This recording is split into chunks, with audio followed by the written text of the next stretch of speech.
Quand j'ai été désignée candidate de la droite, quand j'ai gagné la primaire, j'ai dédié ma victoire aux femmes de ma vie, ma mère, mes grands-mères, mon arrière-grand-mère corse, Mémé, comme on l'appelait, parce que c'était des femmes fortes, des femmes avec beaucoup de caractère, mais la société les plaçait au second plan. Et c'est vrai que j'avais cette matriarche corse, Mémé, qui a tenu à bout de bras toute la famille du côté de ma mère, ma grand-mère maternelle qui était pédiatre à une époque où il y avait très peu de femmes médecins. Elle avait aussi un sacré caractère. Quand mon grand-père est venu lui dire qu'elle plaisait beaucoup à son meilleur ami, elle lui a répondu « ce sera toi et personne d'autre ». Dans ma famille, on a du tempérament. Et puis, il y avait ma grand-mère du côté paternel, que je n'ai pas connue, qui est morte quand mon père était encore jeune, qui avait eu 7 enfants, 6 fils, une fille, et qui les avait élevés. Mon père était le petit dernier, et sa mère, malheureusement, l'a quitté quand il avait 18 ans. Mais c'était toutes des femmes extrêmement puissantes. Et ma mère est pareil, ma mère a hérité du tempérament méditerranéen qui remonte à loin dans la famille. Et c'est une mère extrêmement engagée, qui a voulu toute sa vie que je sois indépendante, qui a voulu toute sa vie que je fasse mon chemin. Et peut-être qu'elle a greffé, elle qui n'avait pas pu avoir la carrière de ses rêves, des rêves dans ma tête. Très souvent, quand on m'interroge sur mon père, qui est professeur, qui a un parcours républicain incroyable, qui était fils de mercier de Gap, qui est monté à Paris, qui est devenu professeur d'université, que l'école a forgé, et qui était un grand pédagogue. On me parle de mon grand-père maternel, qui lui était psychiatre, qui a beaucoup œuvré dans les années 60, 70, 80 pour faire reconnaître la dépression comme une vraie maladie. Quand j'étais jeune, je voulais être psychiatre comme lui. On m'interroge très souvent sur les hommes de ma vie, on m'interroge moins sur les femmes de ma vie. Et pourtant, ces femmes, eh bien, sans elles, je ne serais pas là où je suis. Simone Veil, elle m'a prise sous son aile quand j'ai commencé à faire de la politique. Alors pour dire la vérité, Simone Veil et Antoine Veil, parce que c'était un couple extrêmement fusionnel. Je me souviens de dîners tout à fait passionnants où elle racontait sa jeunesse, elle racontait les camps, elle racontait ses ministères, lui racontait comment être mari de femme politique. Le prince consort en plusieurs mots, le prince consort auprès de sa merveille. Voilà, c'était un homme qui avait énormément d'humour et elle avait énormément de caractère et elle en avait bavé parce que défendre sa loi, et je pense que ça lui avait mis à la fois une carapace mais en même temps une forme de sérénité tranquille. Elle disait ce qu'elle pensait quand elle le pensait, il ne fallait pas venir la chercher. Lors de ma première campagne régionale en Île-de-France, elle avait accepté d'être la présidente de mon comité de soutien. Et pour moi, c'était un geste très fort parce que Simone Veil, présidente de comité de soutien, pour moi, ça voulait dire beaucoup parce qu'elle était l'une des rares femmes à droite dans lesquelles je pouvais me projeter en me disant, bah oui, à droite, il y a eu une femme d'État qui a exercé des hautes responsabilités. Il y avait Simone Veil, il n'y en avait pas beaucoup d'autres. Michèle Alliot-Marie, mais on les comptait vraiment sur les doigts de la main. Certains disent que l'autorité ne se conjugue pas au féminin. Alors, comme dirait OSS 117, je connais cette théorie, mais je ne la partage nullement. Si l'on regarde dans les grands pays d'Europe, les personnalités qui ont le plus marqué leur pays, on en trouve au moins 2, Angela Merkel et Margaret Thatcher, qui sont des femmes.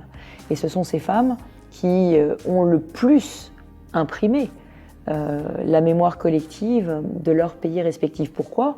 Parce qu'elles se sont toutes les deux viscéralement battues pour défendre et protéger leur peuple. Et je crois que ça va avec le tempérament féminin. Le tempérament d'une femme, c'est d'abord de protéger et de se battre. Pourquoi ? Peut-être parce que pour arriver à des postes de responsabilité, nous avons dû davantage nous battre et que donc forcément nous avons une mentalité de combattante. Et puis aussi peut-être parce que viscéralement, quand une femme s'engage en politique, c'est pour faire. C'est pour faire.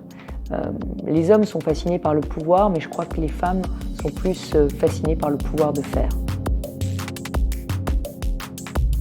Ce qui est extraordinaire dans notre pays, c'est non seulement on n'a jamais eu de femme présidente, mais on n'a eu qu'une seule femme Premier ministre. On n'a jamais eu de femme présidente de l'Assemblée nationale, jamais eu de femme présidente du Sénat, très très peu de femmes présidentes de partis. Donc la vérité, c'est qu'il y a énormément de ce que j'appelle les Everest qui n'ont pas été encore gravis par les femmes. Et donc c'est tous ces postes-là qui doivent se féminiser un jour. Et moi, je veux travailler à les féminiser parce qu'effectivement, qu'est-ce que ça apportera ? Ça apportera juste la reconnaissance de l'égalité des femmes en droit, en dignité, en capacité, la reconnaissance de leurs compétences, la reconnaissance de leur autorité, la reconnaissance aussi de leur efficacité dans la société. Ça a été compliqué de faire de la politique en ayant 3 enfants. Il a fallu en permanence jongler. Mon mari et moi, on a fait un cocon de protection autour d'eux. Et ce cocon familial de protection, on l'a mis parce que je faisais de la politique. Et vous savez, quand on fait de la politique, vos enfants sont très souvent attaqués. Ils sont très souvent attaqués par leurs camarades, ils sont souvent attaqués parfois même par leurs professeurs. C'est des situations qui sont pas simples à vivre quand on est une maman. C'est pas simple à vivre non plus quand en tant que mère, on se fait insulter dans la cour de récréation, quand votre fils rentre, qu'il a un bleu et une chemise un t-shirt ou une chemise un peu déchirée et que vous lui dites mais qu'est-ce qui se passe et qu'il vous répond je me suis battue parce que on a dit du mal de toi en cours de récréation, on a dit des horreurs sur toi en cours de récréation et donc je me suis battue. Voilà. C'est vrai que le mythe de la mauvaise mère, c'est celui qu'on oppose en permanence aux femmes qui font de la politique. Et pour moi, c'est vraiment quelque chose de fort de me dire que j'ai réussi à mener de front la politique et l'éducation de mes enfants. Et surtout, c'est important pour toutes les jeunes femmes qui aujourd'hui auraient envie de se lancer en politique. Oui, c'est possible. C'est possible de faire de la politique et d'avoir des enfants. C'est possible de mener de front une carrière politique et une vie de famille et une vie de femme. Moi, si je peux être figure d'identification pour un certain nombre de jeunes femmes, parce qu'on a besoin des jeunes femmes en politique. On a besoin de mixité dans la société. On a besoin de mettre le pied à l'étrier de personnes différentes. La diversité de la représentation nationale, c'est la diversité de la France, et c'est celle que j'essaye de faire émerger depuis que je fais de la politique. J'ai mis le pied à l'étrier de plein de jeunes femmes. J'ai été les chercher pour les convaincre qu'elles pouvaient faire de la politique, même quand elles avaient des jeunes enfants. Quand j'étais jeune, j'avais un professeur de français qui nous avait donné une liste de noms pour qu'on dise si ces noms pouvaient se féminiser ou pas. Et il y a un seul nom sur lequel je m'étais trompée, j'avais mis une ministre. Et il m'avait dit non, ministre est un nom masculin, c'est la langue française, mais quand vous serez ministre, vous changerez la règle. Je m'en suis souvenu le jour où j'ai été nommée ministre, mais la règle avait déjà changé puisque la féminisation des noms était intervenue quelques années plus tôt. Et donc, c'est pour ça que j'ai pu me faire nommer Madame la ministre. Je pense que c'est important d'avoir des femmes à des postes de responsabilité parce que nous sommes en mesure de comprendre cette question de la conciliation de la vie familiale et de la vie professionnelle. Et puis nous sommes aussi en mesure d'encourager les hommes à prendre toute leur place dans cette conciliation et ce partage de la charge mentale. J'aime à m'entourer de talents au féminin. Alors c'est vrai que quand je suis arrivée à la tête de la région Île-de-France, il n'y avait qu'une femme directrice sur 11. Et aujourd'hui, nous sommes à 5 femmes sur 11 parce qu'il y en a une qui est partie pour venir faire la campagne avec moi. Et une année, j'ai eu une lettre du préfet de région me mettant une amende de 90 000 € parce que j'avais nommé trop de femmes. Je n'avais plus la parité, j'avais une femme de trop. Et donc, on voulait me faire payer une amende. Alors, heureusement, entre-temps, comme on a fait un petit barouf, je crois qu'Anne Hidalgo était dans la même situation, et donc nous avons fait un petit barouf, et du coup, les parlementaires ont changé la loi au Parlement pour qu'il n'y ait plus d'amende lorsqu'on nommait trop de femmes à des postes de responsabilité. La parité, c'est pas une arithmétique, bien sûr, c'est des talents.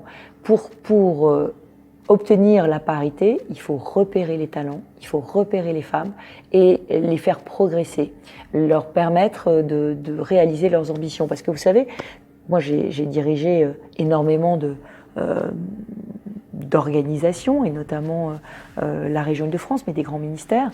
Et quand on demande à une femme si elle veut prendre un poste de responsabilité, dans 80% des cas, elle répond « Est-ce que vous êtes sûr que je vais pouvoir y arriver? Est-ce que vous êtes sûr que j'en suis capable? Est-ce que vous êtes sûr que je vais pouvoir tout concilier ?» Si vous posez la même question à un homme, il vous répond « Merci ». Il y a une autocensure chez les femmes qui fait qu'on est obligé de les motiver. Et c'est vrai que c'est un peu déstabilisant pour un employeur de s'entendre dire « Est-ce que vous êtes sûr que je vais y arriver ?»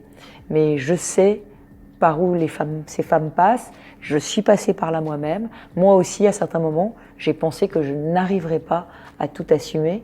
Et donc, comme je les comprends, eh ben, je peux les aider à surmonter leurs réticences et leurs responsabilités. Mais ça m'est encore arrivé dans cette campagne. Je suis allée voir une jeune députée pleine de talent et je lui ai dit « Mais est-ce que tu voudrais pas être mon oratrice dans ta région ?» Et elle m'a dit « Mais je ne vais pas réussir à tout faire. » Alors que j'avais 4 hommes qui voulaient ce poste, il a fallu que je lui dise « Mais si, prends confiance, tu vas pouvoir y arriver. » C'est un combat de faire émerger les femmes, et c'est un combat que j'essaye de prendre à bras le corps. Ma directrice de cabinet est une femme, mes piliers vice-présidentes autour de moi sont souvent des femmes, donc j'essaye vraiment de faire en sorte que elles brisent le plafond de verre et puis surtout qu'elles arrêtent de s'auto-censurer.